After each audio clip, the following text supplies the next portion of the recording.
Hi friends, good afternoon. ఇప్పుడు నేను దొండకాయ వేపుడు చేస్తున్నానండి. దొండకాయ వేపుడుకి కావాల్సిన పదార్థాలు: 1 కిలో దొండకాయలు కట్ చేసుకున్నాను, 6 వెల్లుల్లి రెబ్బలు, కొంచెం కరివేపాకు, చిటికెడు పసుపు, కొంచెం చిటికెడు కారము, చిటికెడు కంటే కొంచెం కారం అండి, సరిపోయేంత ఉప్పు, కావాల్సినంత నూనె. ఒక టూ స్పూన్స్ తీసుకుంటున్నాను నూనె. అండ్ పోపు వేసుకోవడానికి తాలింపు గింజలండి. అండ్ పోపులోకి ఒక ఎండుమిరపకాయ. ఇదే అండి. ఒక కళాయి తీసుకుని ఒక 2 టేబుల్ స్పూన్ ఆయిల్ వేసానండి.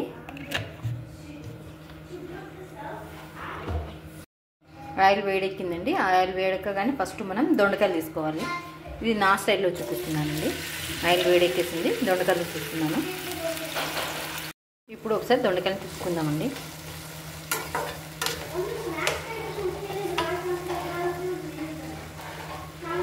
దొండకాయలు తొందరగా మగ్గాలంటే మనం కొంచెం ఉప్పు వేసుకుందాం. వేపుడికి తగినంత ఉప్పు వేసుకుంటున్నానండి. దీని మీద ఇప్పుడు మూత పెట్టి ఒక 3 to 4 minutes కుక్ చేసుకుందాం. ఇప్పుడు ఒకసారి వేపుడు తిప్పుతామండి. దాని మీద ఇప్పుడే మగ్గుతున్నాయండి, ఇంకొంచెం మగ్గాలి ఇవి.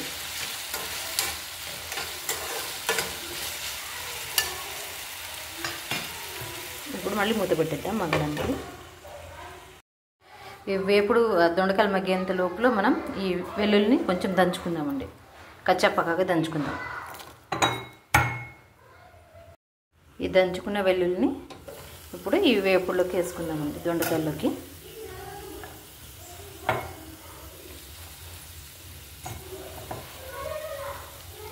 వెల్లుల్లి ఇంకా ఎక్కువ వేసుకునే వాళ్ళు ఎక్కువ వేసుకోవచ్చు. ఇలా ఎంత వేసుకుంటే అంత బాగుంటుందండి కర్రీ. నేను నాకు సరిపోతుందని 6 రెబ్బలు వేసుకున్నానండి.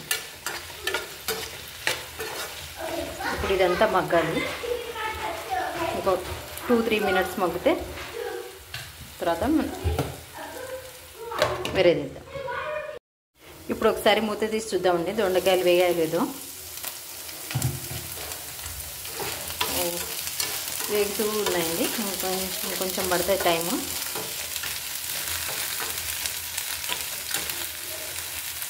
కొంచెం వేయాలండి.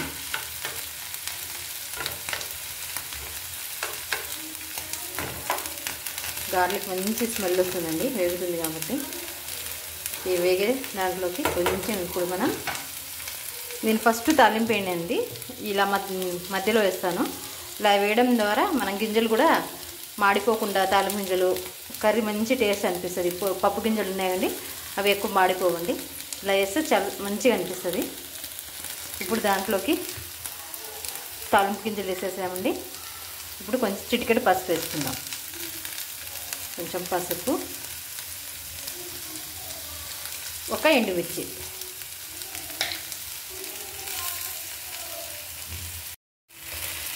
దొండకాయలు ఆల్మోస్ట్ వేగిపోతున్నాయండి. పోపు కూడా మంచిగా వేగిపోతుంది.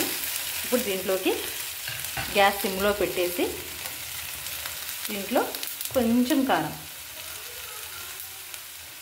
కొంచెం అంటే కొంచెం వేస్తున్నానండి.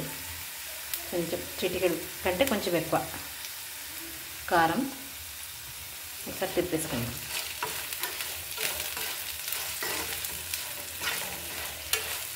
మంచిగా వేగుతుందండి.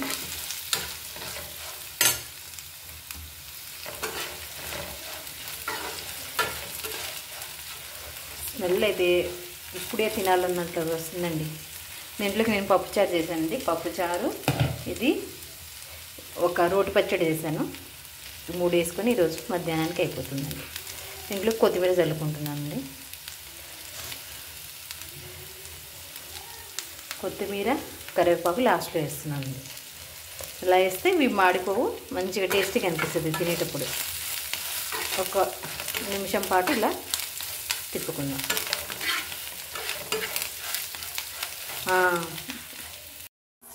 ఇంగ్రీడియంట్ వేస్తున్నానండి, అది మర్చిపోయాను, చూపించలేదు ఫస్ట్లో. ఇంగు వేస్తున్నానండి. వేపుడు కాబట్టి ఇంగు వేసుకుంటే బాగుంటుంది. ఇంగు పౌడర్ వేస్తున్నానండి కొంచెం. ఇప్పుడు ఒకసారి తిప్పేసుకుందాం. అంతే అండి, ఎంతో ఈజీగా అయిపోతుందండి. బట్ ఇలా చేసుకొని తినండి. మీరు కామెంట్ చేయండి ఎలా ఉందో ఒకసారి. నాకు చాలా ఎమ్మిగా ఉంటుందండి ఈ వేపుడు. ఇలా పప్పు చారు, ఈ దొండకాయ వేపుడు, ఒక పచ్చడి పెట్టేసుకొని మంచిగా తినేయచ్చు మనం ఫుడ్. ఇదే అండి ఈరోజు కర్రీ వేపుడు వచ్చేసి. ఫ్రెండ్స్, మీకు నేను చేసే కర్రీస్ విధానం నచ్చితే లైక్ చేయండి, షేర్ చేయండి, సబ్స్క్రైబ్ చేయండి ఫ్రెండ్స్.